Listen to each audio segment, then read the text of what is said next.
No. So I think it's pegged. Yeah, It's pegged. Yeah, it's pegged. Whoops. So I saw that.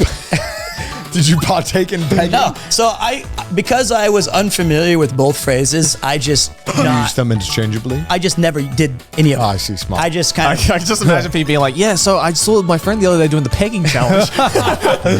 well, Pretty epic video. so what's planking? Is that where you do the thing on your wrist? Wait, yeah, well, yeah, Well, actually, as well. technically, yes. Kind of, yeah. But the pegging, the planking challenge was where you would literally just lie down, face down on the ground like you're Somewhere. a plank of wood. Yeah. And the more extreme of the place you would do it, the bigger challenge it was. And there was like a lot of people who died doing this because they would do them on like On like train tracks or on like something. train tracks and like on like the handrails of like balconies and stuff like Yeah. that, and they just fall off. Yeah, people died doing this. Why are you looking at me like... You said it. this also reminds me of when he didn't realize. Oh, this was bad. This sucks. I thought Harambe died of natural causes. I don't understand. I thought it was a tragic story. And then everybody told me he was shot. This is fucking stupid. Yeah, he was assassinated. He was murdered. Yeah. So that's why everyone wanted justice for him. Bro, Harambe would be disappointed. How do you think he just died of natural causes? Again, I knew the child fell in. Yeah. And what, he just had a heart attack? yeah, I thought he died of shock. And then everyone was like, they need bigger fences to protect these apes. And I thought like the child fell down and then he was like, and then like, and I thought that's what killed him. And then somebody was like, no, they called in like the zoo sniper staff. Yeah, they shot him. Yeah. I can't They believe shot him. The video is like absolutely horrifying. Like he's literally dragging this child. And It's not his fault. Yeah, Yeah. It's not his I fault. just couldn't believe it because I'm pretty sure I was in Japan during this time.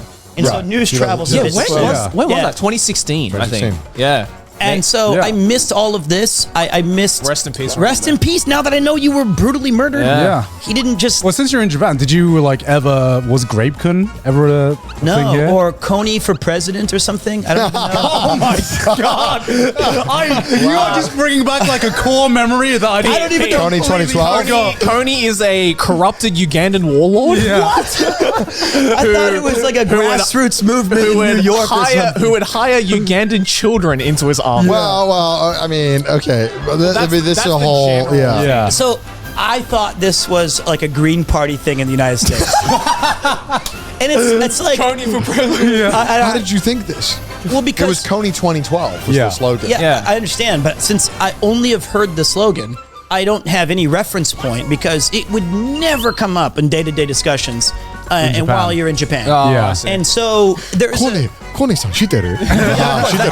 大変ですね。大変ですね. Yeah, and so, you know, you miss a lot of those flashpoint things that are important to a lot of people from...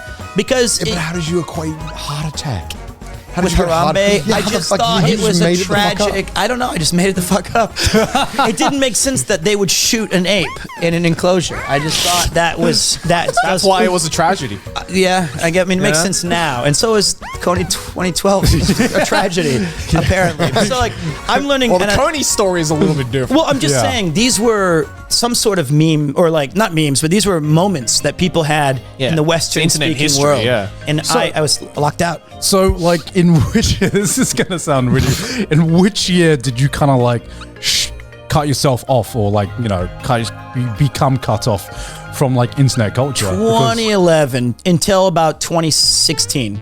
That's when so many good events happened. It's as all well. good. Is that because of Japan, like moving That's there just and kind of Japan, getting- right? Yeah, when my first year I was in Niigata, and I didn't even have a phone for my first 2 months. Like I yeah, just yeah. went completely off the grid, and I couldn't afford like a laptop or anything. I didn't have a computer until I started like Twitch streaming in 2021, 2020. But I'm also jealous that you get to like relive these. It's memes, pretty fun. like in a Yeah. fresh eye. Yeah, well, it's sometimes tough when you don't have any context and you're obviously wrong. Yeah, because like But- so many so funny. so many modern memes nowadays require like 10 different Yeah. levels of context for like a single image. Yeah. And Yeah, there's a lot of like Bring there are back a lot the of one-layered memes. there are a Man. lot of memes that are like 4 layers of memes in one. Yeah. Yeah. It's like, what is this? Who is this for? So it what's, was, what's the latest meme that you learnt of? I mean, it's so hard to keep track. I mean, like even the one we just referenced about Vince McMahon, you know, like you see them so much now that I feel like I actually kind of preferred not being a part of meme culture. Like, there's a real freeing sense of just not having to reference this for comedy. Yeah. But at the same time, it's like being at a concert or like a sporting event or a Twitch stream where you do feel part of a collective group when you do know what's being referenced. Yeah, But absolutely. I'm obviously out of that league. One thing I was surprised by is, because initially you didn't talk about it much, but you have an intense love for sports. I do. I love sports. What sports? Literally all of them. Like I really enjoy following sports. I enjoy playing sports. What's your favorite? My favorite is baseball, and because it's America's pastime, and it was something that was very closely connected with me and my dad, and so like that has familial thing. Yeah. But basketball, baseball. I've always wanted this phrase, American pastime. American pastime. What does that mean So to put it simply, as an American? baseball has such a deeply rooted history with when we were coming out of the Depression. Yeah. And you may have heard of a player named like Babe Ruth. He's a famous.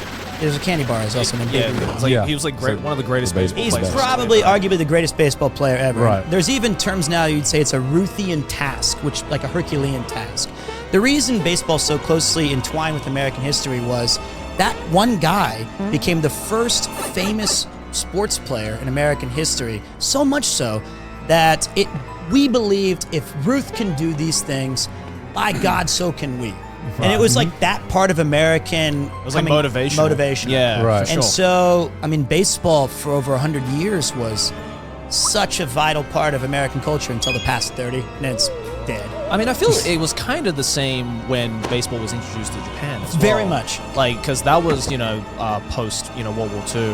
Yep. And everything. And, it was before the economic bubble happened. And I feel like a lot of sports that were imported from other countries to Japan that are now massive, like baseball, we're like kind of used to being like, yeah, all right, we got this. Yeah. Yeah, right on. Well, I think that's why there's such a huge kind of like sphere of like American kind of like fascination here with a lot of people from Japan. Oh, yeah. I actually just went to a bar last week, and the guy running the bar was the best way I can describe it was just an American otaku. Like That's great, though. and it was like so he was like this old guy, and he just had like baseball cards and everything. Those are was called fucking- America Booze. like America booze. Yeah. And he was like, I was like watching the game, and I was like, what game? He was like, all the games. Every single game. Yeah. Well, like in Japan, especially like past 5 years, like AmericaCorps, like that kind of whole like looking at America through the like rose-tinted glasses, like when it comes to like style and fashion and just like decor and stuff. Yeah. It's huge in Japan. Yeah. So many secondhand stores is just like selling these like AmericaCorps items, and you show this to an American, they're like, America doesn't look like this.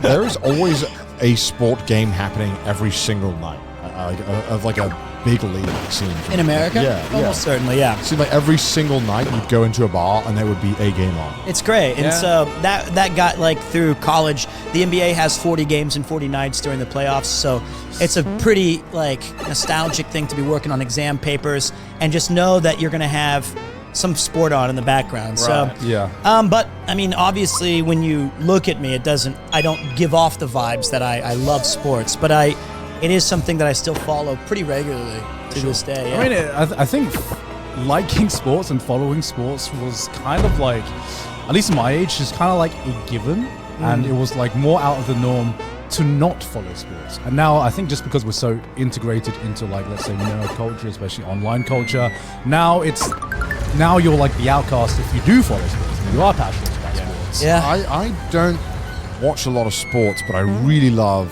the stories that have taken place in sports. Even if I don't care about the sport at all, but there's like some American stories that from like American football that I've heard that I'm like, that sounds really cool, but I don't care. No, the Olympics do this the best when they always get some narrative of like this one person's swimming goal, and then you get all wrapped into it for that one event. And yeah, American sports are good. It's kind of over like that. Yeah, it is. I think very fast. This is American sports and football in the UK. They're really good at like having these long-standing I see what you're saying. stories that develop over the course of the years. I watched that Emperor Lemon video about the 72 Dolphins. Oh, the undefeated team. Yeah, that was really cool. Like when it's framed in such a way, it's like, oh, this is great. Like I love watching documentaries and movies or whatever about sport. Yeah. But I don't want to watch it week by week all the time. And that's just the Legends final. Sometimes it's worth it though. When you have a team. Do you have any teams you support? I do. I have my beanie that in my bag here. It's my Kansas City Royals beanie, which is a baseball team. They are the worst team in the majors. But I will never forget that in 2015, they won the World Series. And it was the first time in 30 years that this had happened. And to be at school when this was unfolding and being a part of it, oh man, there's nothing better. And then they immediately went back to the worst team in the entire world. This episode is sponsored by Vessi. Boys, you guys know that we absolutely love Vessi's over here at Trash Taste. We all have Vessi shoes for any time of the year. And enjoy Like some of the most favorite things you've discovered, because you know, every time I talk to you, you had a period not just with memes, but with kind of like so many pieces of media that you kind of just like missed in terms of like pop culture. Has there been anything you've discovered that has been like integrated into like now modern pop culture that you're like, damn, this is cool experiencing this for the first time, whether it be like a TV show, Yeah, I think game, that anything? I have not seen a movie in 10 years. Isn't that wild? Like that can't be true. The What's last stopping movie I you? saw was with you in Los Angeles. Oh. That was the first time I'd been to a theater in 10 years. What? Yeah. Damn. It's So you just must have watched. only on the airplanes. And I, as a theater That major, counts. but I don't take that many planes, right? So you're talking about like going to a theater. I'm talking Yeah. about having Netflix and watching a movie on a Tuesday Okay, night. before the movie you watched with Connor, what was the last movie you watched? The one from 10 years ago. It was that Batman movie that was dog shit, and that's what turned me off of Wait, which one? the final Nolan one. Okay. What? Oh, the Bane one. So Dark bad. Knight Rises? So bad. Yeah, Dark Knight That's Rises. not bad. It was awful. It Oh was so my, many plot come holes, off of it. and I couldn't That wasn't understand. bad. What is the critical? bad. You can't understand Bane. Get out the Any Rotten percent of it. Tomatoes. It was, and like I like Christopher It was Nolan. okay. It was yeah, okay. I like Christopher Nolan. I think like of the other two movies? those were good. Those were very good. I like. You just think the last one was shit? It was not only shit. It was unwatchable. It was the garbage. Oh my! Okay. Unwatchable garbage. I wouldn't go that far, but it was definitely out of the 3 Nolan films, it was definitely the worst one. And I like all the actors in it, but every single moment, it's just like plot. Dude, it goes in order. It goes from best to worst. Yeah. The Dark Knight, The Dark Knight Rises, Batman Begins. No, I thought, I like I thought Batman Batman Begins. Begins was I better thought than Rises. I thought Begins was better than Dark Knight Rises, just because Dark Knight Yeah. Rises, I think it had so Look many at that. things going So on. what? People are dumb. All the people. Those people are from the Cincinnati Zoo. We have 250,000 audience. Listen, I mean, look, if you like the movie, it's fine, but they should have called it The Dark Knight Deus Ex Machina, because anything that needed to happen at any point to progress the movie just magically happened. I agree, and but I can't stand when they do that in drama. It's not like his best movie. I don't think. RPG games. That's all it is. I am flawed. That is all it is. All it is Deus Ex fucking. I know. I understand where I can come across as a hypocrite. That's not what we're talking about. But Welcome to Trash Taste, everyone. Yeah, This is exactly. the first time this has ever happened in the history of Trash Taste. Who would have thought hot takes on Trash Taste? But I think that, I saw that in the theaters and I didn't like it. And so that was 2012. Yeah, that's the last time I went to the I'm theaters. just like, I'm never seeing a movie again. And I was like, I'm good. But I will say the thing that I'm happy as a huge theater nerd and someone who really respects drama, I think we did go through a nice golden age of television that I did miss out on, but I'm happy existed. With your Breaking Bads and your Game of Thrones. Oh, you and miss Breaking Bad. I've seen them since, right? Okay. But I'm really glad that in an era now where movies, I feel, kind of just been rehashed and kind of not a lot of originality these days. Yeah, that's true. TV, not there's exceptions, but No, of TV course. really came into its own with some awesome, gripping narratives, and I think that's cool. TV has gotten really good in the last 20 years. It was really bad from before 2008 or so. Well, it's because it was like the way that they syndicated TV shows. Yeah. It was like it had to be 25 episodes. It had to run for so long, and if the network wanted to change the plot, they could just change the plot. And so it's changed a lot how TV's made. Yeah, it's weird. I don't know. I think don't know if that's true. I'm trying to think of like the classic TV shows, but Well, look at it like this: you had things like Seinfeld or Friends or Malcolm in the Middle. Most of the popular shows. Two and a Half Men. Two and a Half Yeah, Men. well, sitcoms, right? We're long-running TV shows, and now I guess you have more narratively driven shows as well. Yeah, that's but way I guess, I guess like before, I'm trying to think of like some. Also, way more shows get made now. Yeah, I mean that's true. You had The Sopranos, The Wire. Those The were the Wire. ones that broke the mold. Even when I was still there, they were like that was like HBO only. Yeah, They were the only people trying to do like. I guess that makes sense. Yeah, it's been cool to see people really enjoy television again. Yeah. That's been a missing thing. I mean, I think the rise of that came from just streaming platforms. So now, because the problem people with, are enjoying But there was television, this- but not there was this- television. Yeah, I know. If you remember it, was like a box set culture where you would buy the Yeah. box set Yeah. of all of the seasons of the show. and The you'd problem with watch it. TV shows before is that you had to tune in at the TV at the regular time. Yeah. That's why you buy the DVDs. Yeah, and sometimes you just couldn't do Every that. 10 minutes so, is an ad.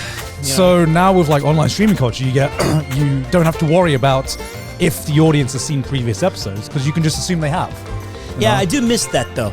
Like, I think the closest, we used to call it water cooler TV shows, where you Yeah, would stand around the water cooler and discuss last night's most relevant. Episode of Dexter. Has anyone ever done that? I am, yes.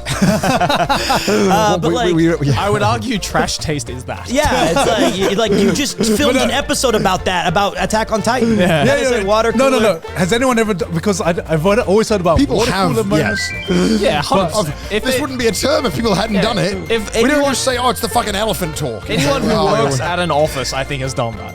It's because if you don't smoke, back in the day, you Yeah. only had the chance the to UK get up and stand around and like slowly Yeah. fill up your teacup.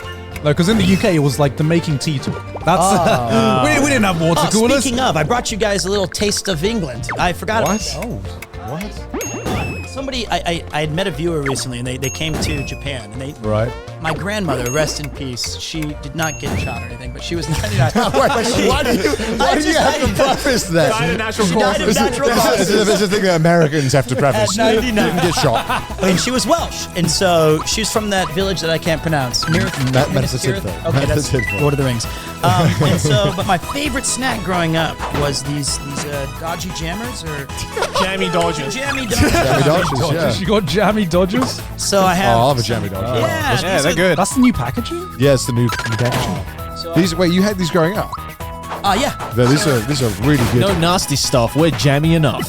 yeah. So Your cousins really liked you if you had these available at the kind of these are the best biscuits, right? Not Right. the Jaffa cakes, not the digestives. the digestives are kind of like the It's the plain, staple. yeah, I mean, everyone has them. I'll stand the digestive. These are definitely more fancy. If you had these, Yeah. you were kind of a bit more of a bougie family. Yeah. Yeah. Well, should we crack it open? Yeah, Let's have let's one. have a I want to have a jammy Dodger. I forgot. Have you ever had one of these, Sherry? I have once or twice, yeah. They are really good with the tea. Aki really likes You them. do need to have them with the tea, but they taste pretty good on them. Probably should have. I meant to get them to you after the show, but we started talking about. all right. Let's go. I can have Let's just I can have dive in. mine. They are goatives, as you say. I can't. How do you? Right, I'm okay. not British. Opened it like Oh, I see. I must say, I'm bricked up. I'm all I'm bricked bricked up up here, for these man. jammy These Dodgers, are- There you go, man. These are fantastic. There you go. Thank you very much. Actually, I hate raspberries, so I just. Damn, didn't want I'm these. down bad right now. What? Oh wait, here's one in here. I'm down bad. Man, I am so down bad for a jam. All right. If you hate The Dark Knight Rises, you think that's the most like, awful film. What are films you actually like? Give me Top five. What's your top give me an five? insight into Pete's mind of what his tastes are actually like. Top 5 films, go. Yeah. All right, let's go.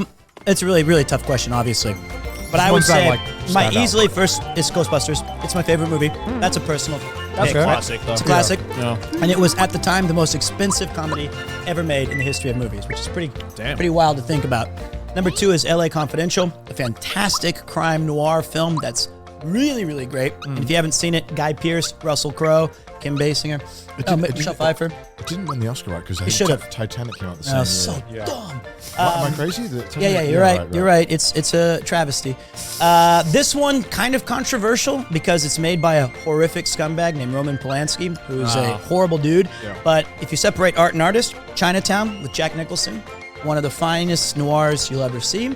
I happen to prescribe to the fact that Shawshank Redemption is the most rewatchable movie. I really like it. That's a great ever. movie. It's a great movie. I haven't seen a single person like get bored of Shawshank Redemption. No, I don't think that you can. And then my final one to round out, it's so hard to choose just 5, but the theater guy in me would probably say 12 Angry Men, because we're going to go old school with it, which is just a nice one setting. But like, That's when you were born, right?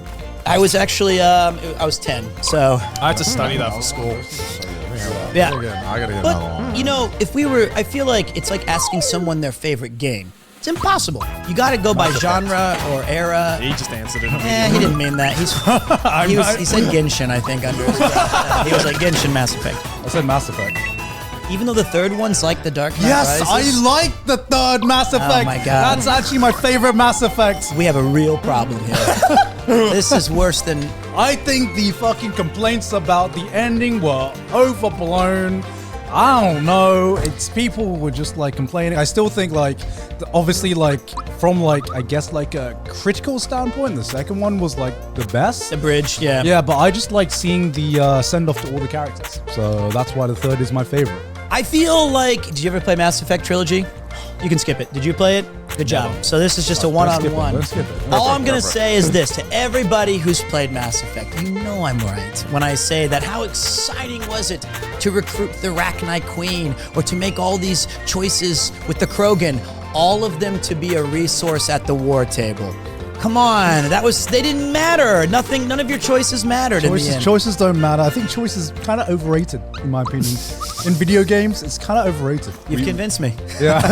All right. Lost, literally Well, lost shit, I've changed my mind. It's like that Simpsons meme where the guy's like, Just give me a linear story. I don't want to make my own choices. I'm a fucking dumbass. Okay, you think I should be trusted to make the best choices in the video games? No. We were literally just discussing this in the last episode. What do you think about multiple endings in video games? Yeah, see, I knew. Pete's like, I get to role play my character. JRPG player, right? Yeah. It's the best. What's the argument against multiple endings? sometimes that's just shoehorned in. That's all right. Yeah. You don't have to do those ones. Yeah, like I think like I said this in like a previous episode where I think if you have multiple endings, it kind of like detracts from the impact of some of the endings you could have, because you know when you have a definitive ending, if you think of like if you could choose your own ending for a movie, would you? You know, I understand what you're saying. Yeah. Yeah. Definitely. I prefer one solid. I prefer one artistic vision that the director had in mind. Sure. And by having multiple endings, you're kind of like, I guess the storytelling like power of that to me kind of like gets detracted. You know. Usually games have a canon ending though, right? Like Yeah, that's like a true ending. Yeah. And so like my best example, oh my god, it's so old. It's like Chrono Trigger, which has 9 different endings or thereabouts, and each one is unique enough where you would go out of your way to see a different outcome, but you know that there's only one true actual ending. But Dude, I played it and I got all 9 endings. yeah, me too. And like, but I feel like It's a goated game. yeah, and I think there's usually pretty strong evidence to suggest this is what probably led to the actual events.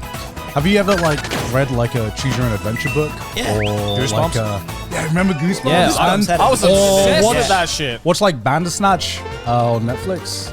I still haven't got around to that. I haven't gone around to that. Yeah, it's the fact that I didn't want to watch something and have to choose. the exactly scenes. right, exactly. So how about this though? Markiplier goes to space. I've seen that.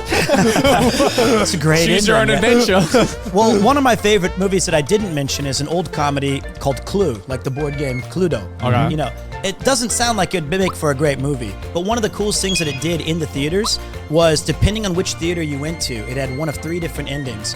Because, like the board game, there's no real, when you play, it always comes out different. I think that's an awesome That's pretty idea, cool. to have a random ending depending on which theater you go to. I thought it's really great. That sounds awful. You should try. I mean, think go that watch the sounds movie. It's awful, great. Pete. It's a great movie. It kind of sounds cool. That sounds like a That's a great way to get people to pay to watch the movie every time. Yeah, totally. I think to me That's that more smart. sounds like a gimmick than it does a kind of like artistic. Hey, take my vision. money, bro. All right, well, it's hard to convince you guys. That's just me. It was really fun. It's a really great. That's very smart. Yeah, it was really good. And that's like the 80s, so they were innovating. Yeah. Is there any games you like that aren't RPGs lately? Yeah, well, I do believe that one of these games that's sweeping the world is this one where you match fruits together, right? Oh my god! And I played it for like 3 hours and set the high score out of everybody that we know. And so What's the problem? Why can't you do well? It's so easy. It pisses me off how close you were to greatness and you stopped. Yeah, I don't need greatness. It's defined with the high score You was could have enough. got the fabled double sweet I cake. don't need You it. didn't Do do it. it. Didn't Do need you it. want to explain what this is? So basically, it's a child's game. You children's game. you stack up different fruits. You match 2 strawberries, you get a grape. 2 grapes, Mina, Mikan, or whatever. Yeah. And all these bozos are trying their best to beat it. I needed that game for like an hour. It's really funny watching these like fully grown ass adults just like playing this children's game. I've with streamed a it for like over fully like 30 serious hours. face. Yeah. But for me, actually, to answer your question truthfully, every genre on the table. I get labeled a lot as a retro gamer because I like. You're retro. Yes. This is it. This is actually it. Yeah. But I actually prefer, a lot of the modern games as well. So it's like anything and all. Like Suika game. Well, not that one, but yeah, it's like I just love video games, and it's What are continuous. some of the modern games then? What's come out recently that's been pretty good is things like Lies of P or Spider-Man 2 or what are the big games that have come out that have because this year's been pretty bleak. Yeah. Well, That's it. well, I think Baldur's so. Gate 3 you played Baldur's a lot Gate 3 of. was great. Fucking Legend of Zelda. I thought Legend of I hated Zelda that game. was. Breath of the Boring, Wild 2. That is an L take. That's such an L take. Wait, what? That's all right. I'm fine with dying on that. I don't hill. fuck with It's the whole fine. building on the new one. I don't think either. I don't like it. No, the build was the best part. I don't like that. And it's Yeah, it's like Minecraft. I hate that. I hate that. If I want to play Minecraft, play Minecraft. I feel like if you, I feel like we talked about this last time too. I You feel did like say Breath of the Boring. I feel like if you replace Link with any other character, it's gonna be the same great game that it already Yes. is. But that's not a Zelda game. It's just Oh no, I don't include it as a Zelda game. well, there you go. See, Yeah. that's if we're gonna not. But it's include still a it- great game. It is a great. I mean, but I think it's like it's kind of just cashing in on putting. There's Breath of the Wild and Tears of the Kingdom, and then there's every other Zelda game. In my mind. That's exactly how I feel. It's so Yeah. sad for me, but yeah, I think like Baldur's Gate 3 was great, but these are RPGs though. yeah, it's still RPG. These are listing off modern But I RPGs. mean, like, I'm just trying to think. Elden Ring was last year. Yeah, Elden Ring was last year. I feel like That was this last year year. has been kind of I on the feel low like end. I feel like I don't know. Hey, Super Mario RPG remake's coming out though. I will be playing that on Let's Sunday. go. That's coming out. In, Oh, it comes out this week. this this weekend. Oh wow, It's gonna be amazing. I hope it's good. It's not- it It almost is good. feels like there's like my backlog of every time I complete a game. It seems like every time I'm just on the cusp of completing a game, there's a new like fucking massive game that comes out. At least this year. Like Persona 3 remake. yeah, is they all coming make out as well. all the game studios make an agreement to time out their games Yeah. to get gone. Boy, I feel like the tenor of this episode has been I have really horrible takes on everything. No, Is that a normal trash taste thing? I That's mean, one of that's- you? that's- you fit right in. Okay. They've heard all of our opinions, so we just want to, that's right. Yours. Some new, fresh bad takes Yeah, about we need good some new movies material. and good games. Yeah.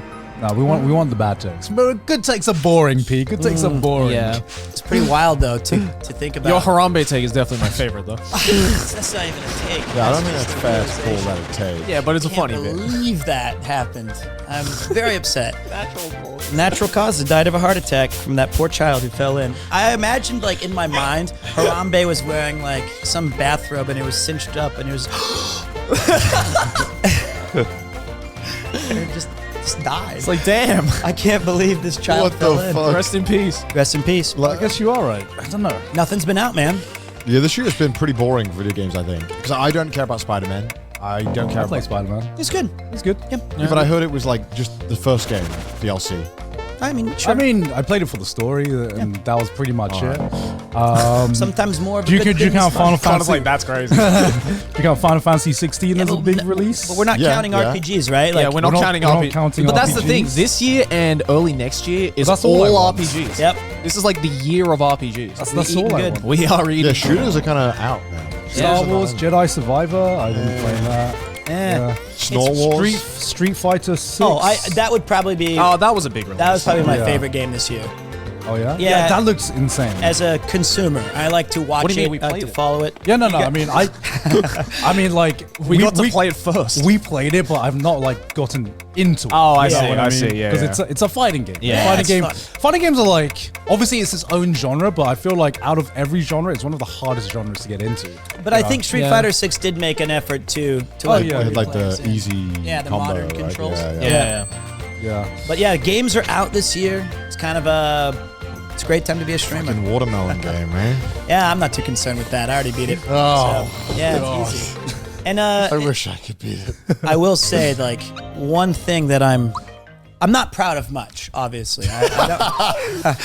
I don't have a lot of things that I hang my hat on, but I am glad that all these years, starting with like the Commodore and the Atari and the Nintendo, when we were at Twitch Rivals, we had to play that Party Oh, Animals it was game. so fun, yeah. And I still feel in these ancient hands, if you give me a controller or a game, I can adapt quickly enough. And I'm But still you're making it sound like you're like an old grandmaster or something. I'm telling you, man, it's a young man's game. Like there's His no third eye opens. Like, It does. Yeah, we competed in an ultimate Twitch Rivals. It was really fun, to be fair. Right. And we had to do a series of different like, casual things, Yeah. like physical and game. And Party Animals was one of them.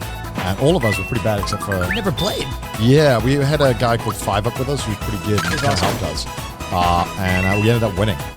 First place. Yeah, we got first place in that. Yeah. In that event. And that then event. Then when the physical stuff, that's when the mind was willing, but the It's body okay, was unable. it's okay. But the crazy thing is, like, I do feel getting to play games and just still having that, because like esports players, whatever, they're like 22 and they're retired. They're like, I can't play Rocket League anymore. 22 is like old. Ancient. Yeah, you need to come up when you're like 16, 17. Well, this Exactly. is the oldest, this League of Legends competition is the oldest it's ever been. The Yeah. players. So what's the average age? 19? I think it's like 25 now. Yeah. Yeah, League of Legends. 12? That's a Fortnite competition. I mean, League of Legends has gotten to a point now where I'm not sure how many new players it's getting. It's a lot of the older players because Yeah, they the old players just keep coming back every time. Right. And we had one person in the league world's final this year that was like a dad. He was like in his 30s. He was getting his ass clapped by like everyone. there we go. According to a survey conducted by ESPN in 2018, the average age of professional League of Legends esports players is 21.2 years old. That's crazy. But now this world is it's 24 to 25. Yeah. generally older. It's kind of cool. I like that it's getting to that point now where people have been in the esports for so long and they're aging, still Yeah. keeping up Yeah. with kids who are 19. You got a chance, Pete. You got a chance. Well, to me, it's like are you into competitive games? not particularly, but I He's a am JRPG competitive. player, of course. Yeah. But like, do you have a competitive He is side? competitive. Do you have a competitive He side? gets do. very fucking competitive. Are you kidding me? This man's competitive. Well, I mean, it's like it sucks when you're so good at a lot of the games that I play. No, I'm kidding, but But I. are you one of those motherfuckers who opens up like like a game of Overwatch? No, and he you're like- bides his time. and He you're like, waits for the "Guys, game. If let's just try our best, guys. It's No, okay. no, It's I- okay, I guys." don't- Or I do you have don't- like a toxic gamer side to you? I don't have a toxic gamer. Well, He's very gracious, and the moment he knows that he can kick your ass, he'll go full toxic. it's fun. You're so bad. just Why are feel you like- so bad at the game? I just can't understand how bad you are. It makes no sense that you play so long. No, I think like for me, when you have a group of friends who play video games back in the day, Yeah. there's always one of you who are going to be fundamentally better than the rest of the group. Sure. And it's not fun to lord that over each other and try to do like, Yeah. let's play GoldenEye where I always win first place, or Yeah. we're going to play Halo where I'm always on the stacked team, right? Yeah. So for me, that's always been kind of the role that I've been in, but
when you play other groups who are competitive, you quickly learn that you're at the mid-level of like gaming.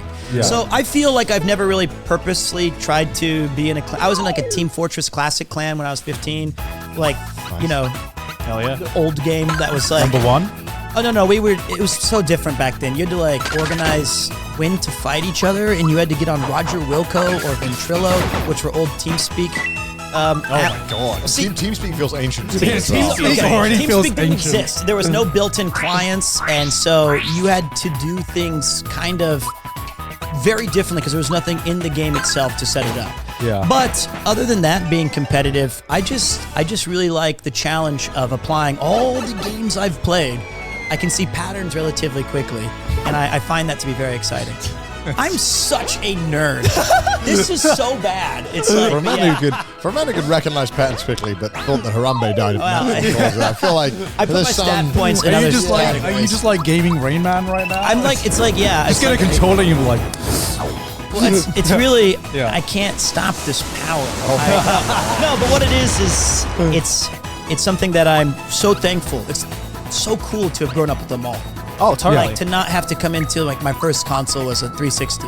Yeah. I can't imagine not Yeah, starting. you've from the literally beginning. been there since the beginning. That's Very that's start. dope as hell. It's pretty awesome. Like, Yeah, that I is wouldn't cool. trade that for much. Yeah. what do you think of the modern gaming industry then? I think it's really great. I think that what I like the most is how indies have come up, because I think indie developers are basically people my age who really miss a lot of the games that we used to play. The old style of games. And so they're yeah. saying, well, we can still innovate on the limitations that the old consoles had and make these cool games. Yeah. And then you get some really cool AAA titles here and there that are still fun to kind of, put some time into. But Yeah. it's a good place, I think. It's like the thing about AAA games is that it just feels like it's it's kind of like watching a blockbuster movie. Yeah. You don't get as much personality, not as much like individual expression, but it's like nice to like get up, kind of like feel like you're like getting the popcorn out and just watching a blockbuster movie in a theater. What you mean is that all indie games are roguelikes. Yeah, it is a big trend, right? There's a huge portion of them. Yeah, I guess just side scroll roguelikes. not just any roguelikes, card builder roguelikes or whatever. But I mean, it's just because obviously that given the tools, it's a little harder to develop sometimes. Yeah, I love roguelikes. I love playing. Yeah, I do. I like I roguelikes, agree. yeah. I like But roguelikes, too. I feel like those are. It's really hard to create something narratively strong that has a specific vision. Yeah. And roguelikes allow a lot of player and creator expression. But I still really like it's all RPGs. But like Chained Echoes and Sea of Stars, which You are love- made by like one guy or a team of 2 or 3, that's pretty impressive that there's like one single game there. Inscription, I like. That was a great Inscription, Intel I part. really like. Yeah. Well, yeah, Part 1's amazing. Part 2's pretty good. 3's the 3's pretty bad, but part 1 is Part 1's amazing. I was wondering, was there a moment where you got like interested in acting? Because when we've talked to Lisa, you haven't talked about much about like your path into trying to be an actor. I just know you tried to be one. Well, tried. There was some successes in there. It's not a complete flame out where I just tried and it was during middle school and like high school when I had a lot of trouble because I wasn't in the normal classes for different reasons. But Yeah. I found theater as like a thing where I could be really challenged with some of the. It's really hard to be a stage actor because Right. Oh, I'm sure. Yeah.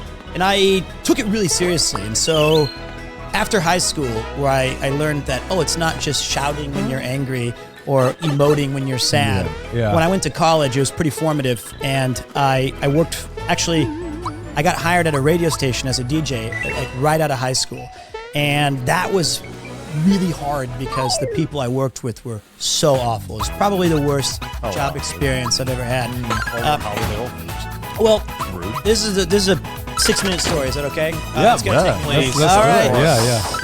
I wish it had a funny ending, but oh well. So basically, I was taking a broadcasting class in college, and there was this amazing weatherman for the local news who was teaching it. And his advice was like, if you ever get your foot in the door, don't take it out, because these opportunities are hard to come by. Sure. And I was like, that does make a lot of sense. And then there was a radio station in Kansas City called Z95.7, today's hit music.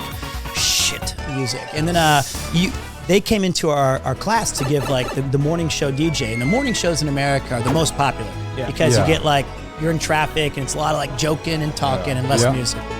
So they Lots came of in. fart sounds and Lots sound of fart effects. sounds Yeah. and sound effects. Yeah. And Yes. GTA radio. Yeah. Exactly.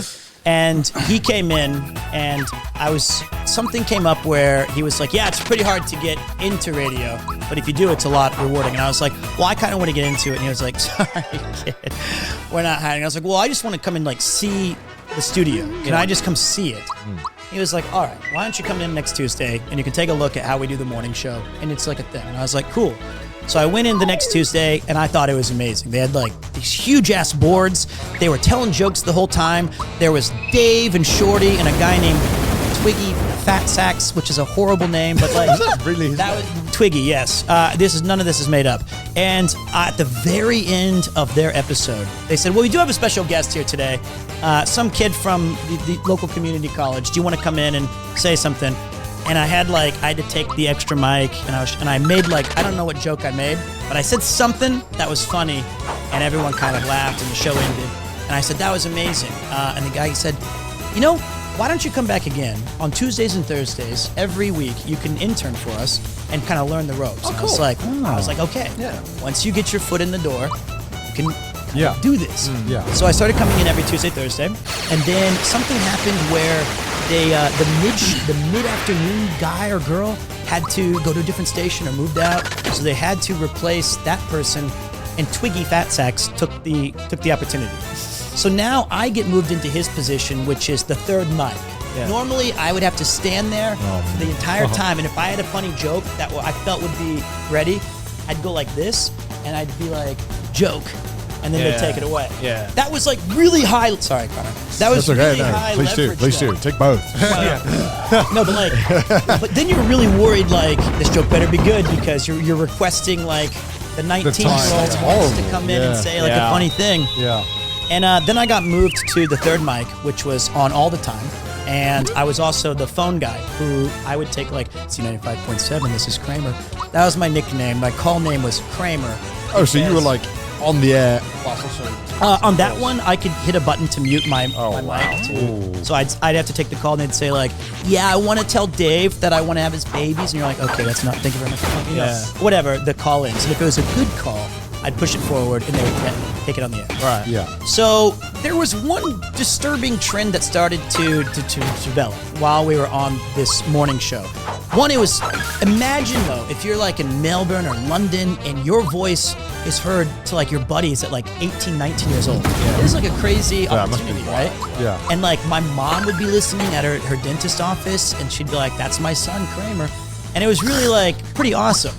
But they started to really use me as a punching bag, really, really regularly. Right. And then it became I can take it. Let's make self-deprecating humor. I can handle that. And then it started getting kind of offensive. So anytime I would say any kind of joke, they'd be like, who's the loser who takes baths? And I'd be like, that's the lead in. Yeah. I take baths. Every time I spoke, they would hit this sound bite. And this is kind of offensive. I'm sorry to anybody. They'd say, you fairy, you company man, which is a movie quote from Al Pacino. Right. And it was a derogatory slur to make it sound like I was not manly or whatever the joke was. Right. And so then that started. And then each day it got worse with making fun of me. They did a win a date with Kramer, and then we'd have the camera crew, and they set it all up, and then they had the camera show there, and I showed up to the thing, and they made a big joke saying, nobody signed up for it, you're a loser. And then I was like, okay. And they never even put it out, right? So now I'm like, all right. What the fuck? This is really bad. Fucked up. It was, but this was 2003.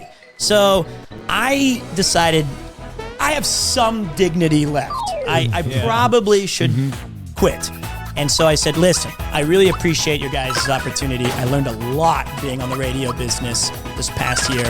I think it'd be best if I focused on my studies. And they were like, that's good, because we were going to fire you. I was like, okay, well then that's great. All right, so. What a bunch of assholes. I know. And so, but I'm so young, right? Yeah. And I don't know how to deal with it. That would be stressful. Yeah. Dude, it was crazy. So I remember they said, here's the idea that we've got. We're going to do a 2-day event where you get made fun of a lot, and we're gonna pretend that you blow up on the air, and we're going to get suspended for a weekend so we can go to Vegas to see a Britney Spears concert.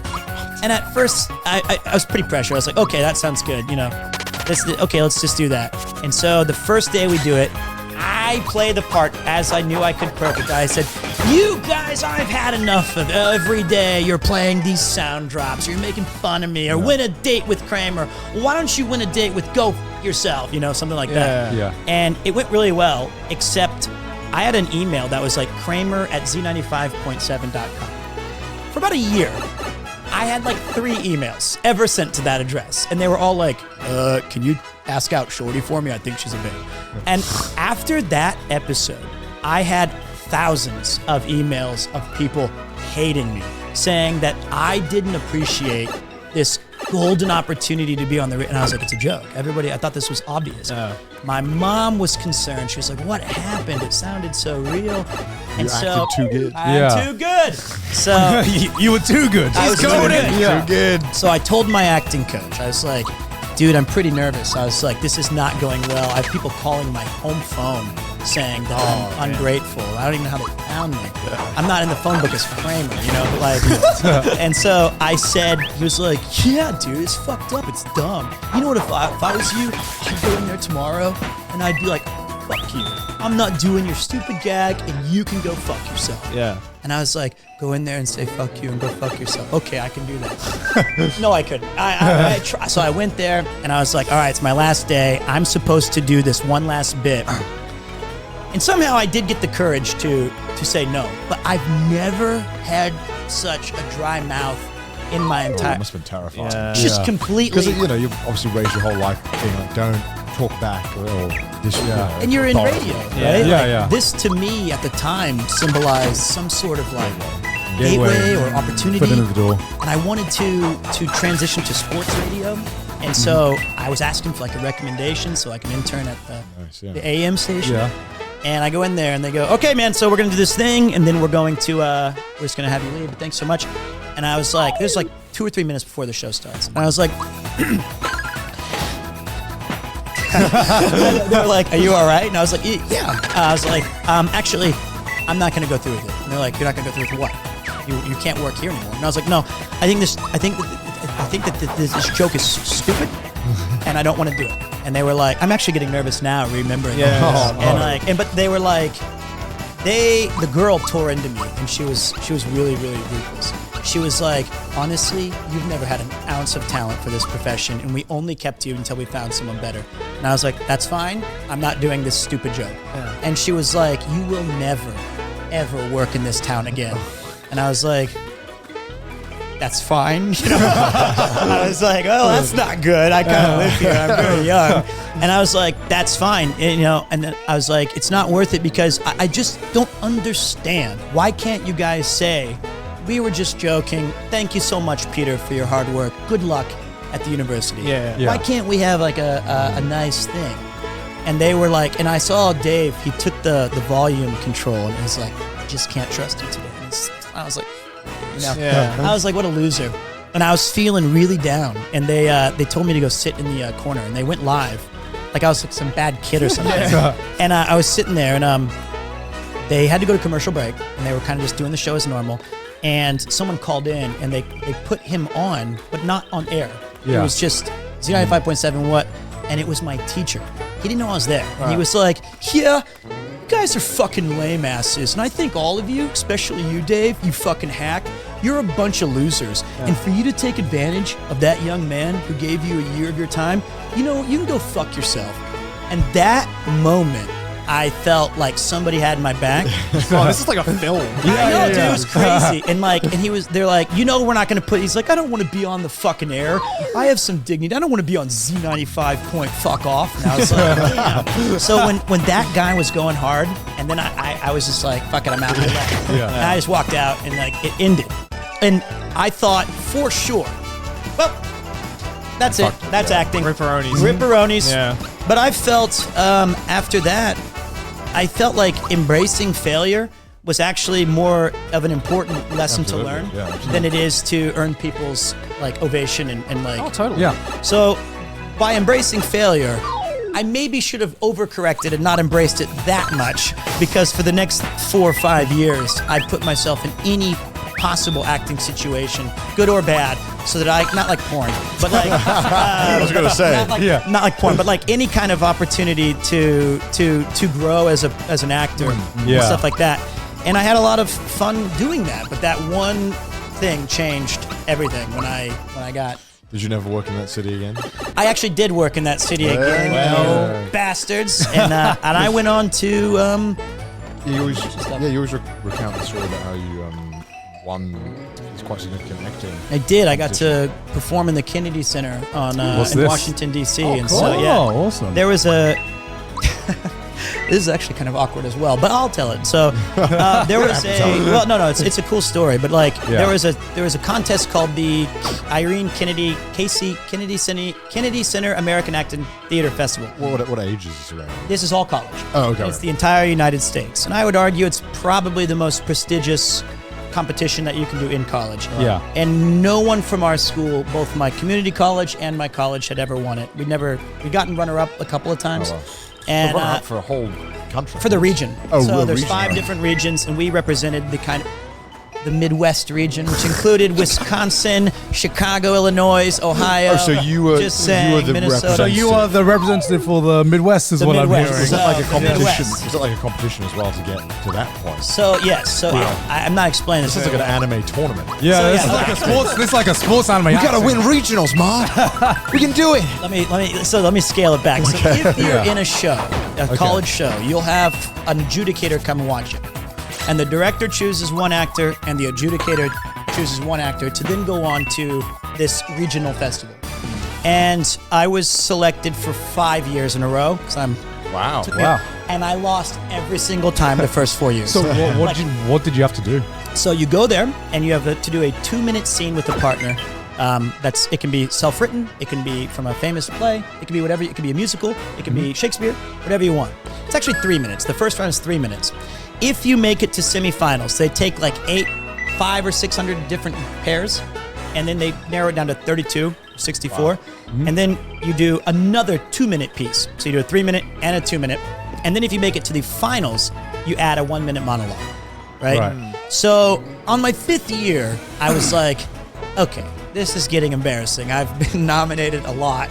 Oh, you and never got to the finals. I made it to semis once. I see. Right. And at the school, at that time, a lot of people looked up to me as an actor because I took it really seriously. Yeah. I may not have been the most naturally gifted, but I would really... You put the work in. I put the work in. So I think a lot of people really had high expectations. Right. So I decided that for the final year, I got this amazing partner named Callie, and she's such a great actress, but she was really young. She was like 19 or 20, and I was like 23 at the time. Right. And so you're asking someone really new to theater to take some big risks as we do these scenes.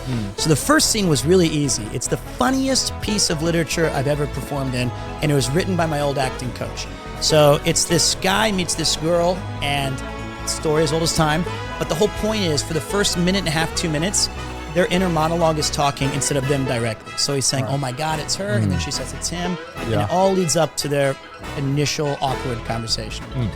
Easy, clear. Made it to semis. We knew we were going to make it to semis. This scene was perfect. Right. The problem was, it was so funny that we didn't have a contrasting piece strong enough.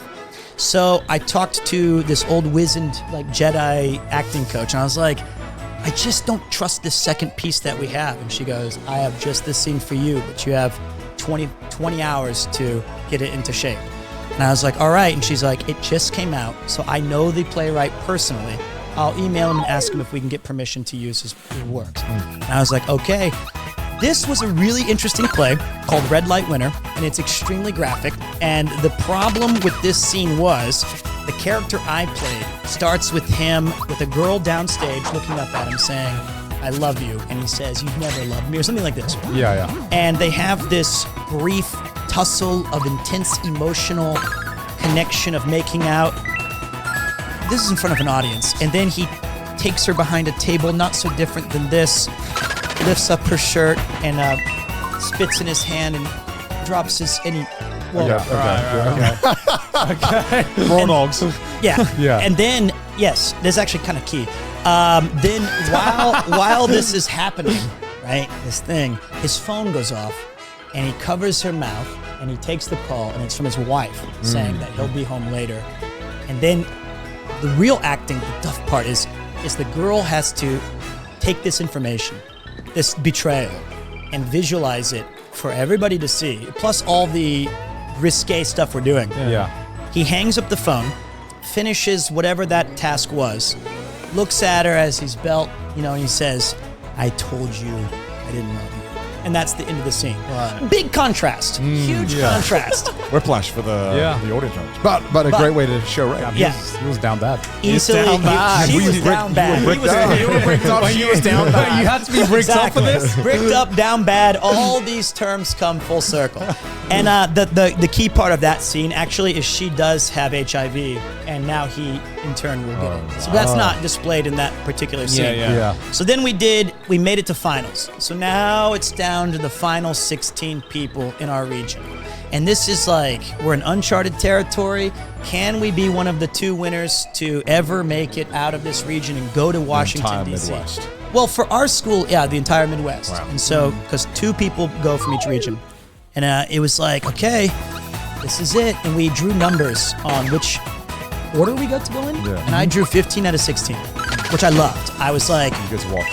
I don't watch anything, but I want to be near the end because I know that those scenes that we do are so powerful. It leaves an impact. Yeah. Very much. And the monologue, so we start the thing, and I actually was so confident that I slept for about 40 minutes during the first round. So I was just like, calm down, rest, and my partner, poor Callie, was just sweating and terrified. So I'll never forget it though, man. We went out there, and it was in Kansas, actually. The regional that year is in KU, so it was my own backyard. I had a chance to defend home turf.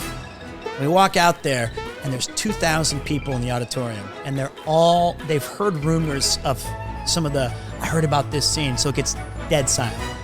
And that's already extremely exciting. So you're like, Everyone's anticipating. oh man, it was so, you could feel the place just ready to go. So I was terrified, but you gotta own it. So I do it. said, hello, my name is Peter. This is my partner, Calliant. We'll be doing 3 pieces for you today. And inside, I'm all bricked up. I'm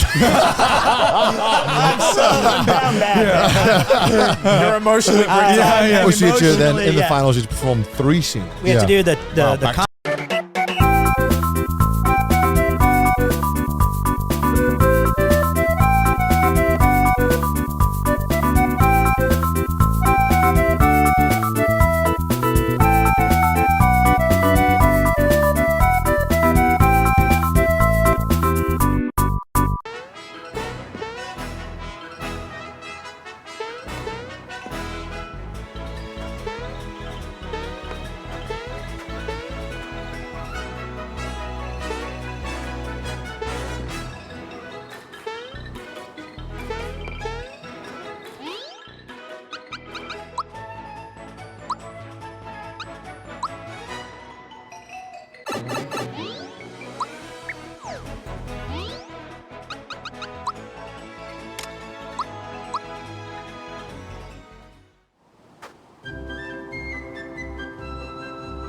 was still on, and it was Dream Job, where you could win a job as a host for Sports Center for a year. And I was like, dude, that's so sick. And my acting coach was like, yeah, go and fucking do it. What are they gonna do, Z95.7 you? And I was like, yeah, you're right, I can go and do it. So I wore like my nicest suit, and I always looked kind of wild anyway with my messy hair, and like I always stuck out in a way. So we're in line for there's like 300 people, and they have this camera crew coming along, and they stopped at me and they said, hey, you look pretty interesting. What's your deal? And I was like, oh, I'm a theater student at the university. And they're like, oh, whoa, got any theater you can show us?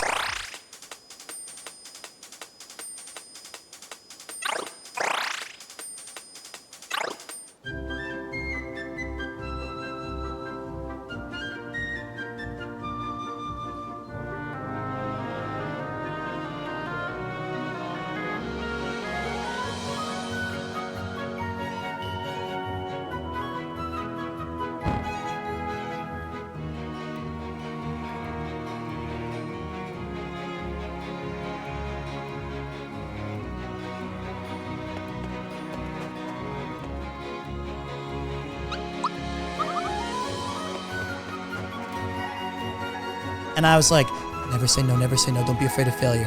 And I was like, yeah, I do, but it's not, it's a really, it's a serious piece, so like, go ahead and show it.